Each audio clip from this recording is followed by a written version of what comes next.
This banner is super fun and easy to make, and it's actually miniature size, so you can put it inside of a greeting card or mail it on its own as a greeting card to somebody. So this one says thank you, but you can have it say whatever you want. Also, just a reminder to click to subscribe if you'd like to get more videos from our channel.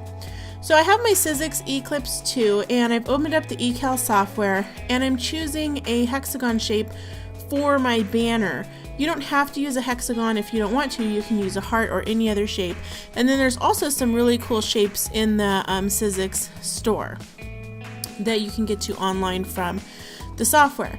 So basically I've dragged my shape to the corner here and resized it, and I want it to be about 3 inches wide. And then once I have one, I can go ahead and duplicate that to cover the mat. So I'm just choosing based on the little box that pops up right there, choosing what will fit on my mat, and then clicking OK. And then I dragged my cursor to select all of the pieces and drag them to the middle of the screen so that it would be easier for me to just manipulate them and put the letters in the middle. So I chose my font, and I'm going to type my letters and resize them to fit the middle of each of these little hexagons. So each one of these will be a piece of the banner. I'm going to go ahead and make all my letters spell thank you, and then I'm also going to use a heart from my shape library to be another piece of the banner. So you can actually add shapes in there if you want. I went ahead and deleted the panels that I don't need, and then I'm selecting cardstock M from the cut menu because I'm using a pattern paper that's thick, but it's not as thick as a regular textured cardstock. So I'm going to load my mat and then click cut to go ahead and cut that out.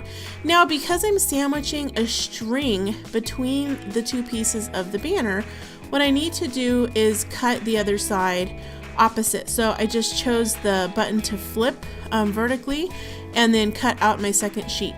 So here you can see I have my 2 sheets that are die cut with the Eclipse 2, some twine, ink, a stylus and tips, and an adhesive tape runner.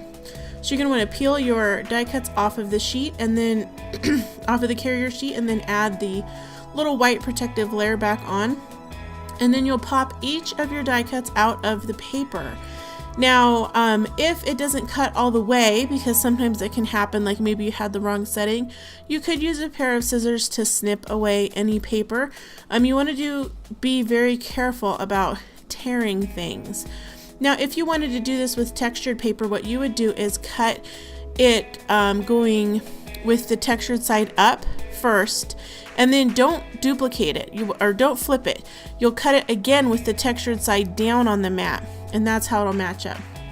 So here I have some ink, and I just inked the edges of all of my little pieces with some color box ink, and I'm using just a Tombow tape runner to glue these together, again sandwiching the piece of twine between the 2 panels, and it makes this really fun fold up banner. So it's easy to mail, and they can also display it all year long.